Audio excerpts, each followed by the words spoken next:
says oil has fallen by 5%, but petrol prices are up by 1.2%. Now, the retailers, they argue that costs have risen partly because of the fall in the value of sterling against the dollar. So it's the currency exchange is the reason why they say prices are going up. And I'll be talking more about that a little bit later on in the show. But one story before I go, the owner of Barbie dolls, Mattel, says sales of the iconic toy fell by 5% over the last year.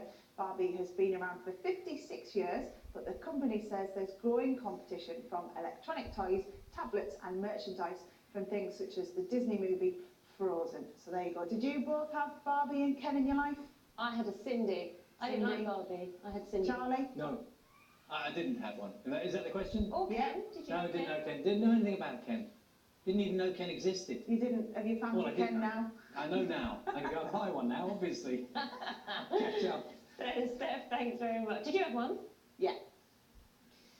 Time now is 14 minutes past 7. There's been a sharp fall in the number of people in England and Wales who are receiving penalty points for using a mobile phone while driving.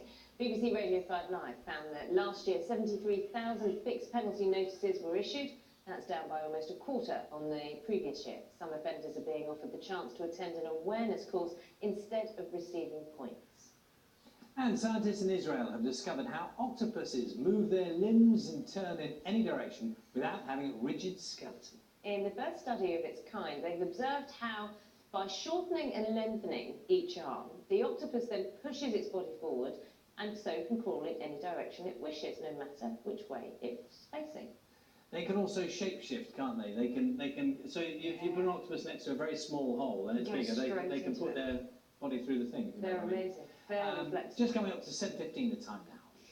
Now, the latest television election debate saw Ed Miliband reject the SNP's Nicola Sturgeon's offer to go into a coalition. It's one of the subjects we're discussing on the latest stop of our breakfast sofa tour. Yes, last week you were in Newport, of course. Also, we were in Southampton. We'll be there next week. This morning, Louise is in Dundee for us. And morning to you, Lou, in a beautiful, rather dramatic setting. May I say that? Fantastic. Oh, it is, Charlie. It's absolutely amazing to be here. Here I am in Dundee aboard the Royal Research Ship Discovery, and I'll show you a little bit around her. You can see behind me the helm and the mast towering above me, and you sort of look up and think, my goodness me, what it would be like to be at the top there. Also, imagine in the high seas if you were. It's a fantastic place to be, very, very beautiful this morning. You can see the beautiful sunrise. I'll show you behind me as well, so you get a bit of perspective here. And this is where the new V&A Museum is going to be built. It's part of a whole redevelopment, regeneration programme that's going to cost about £1 billion.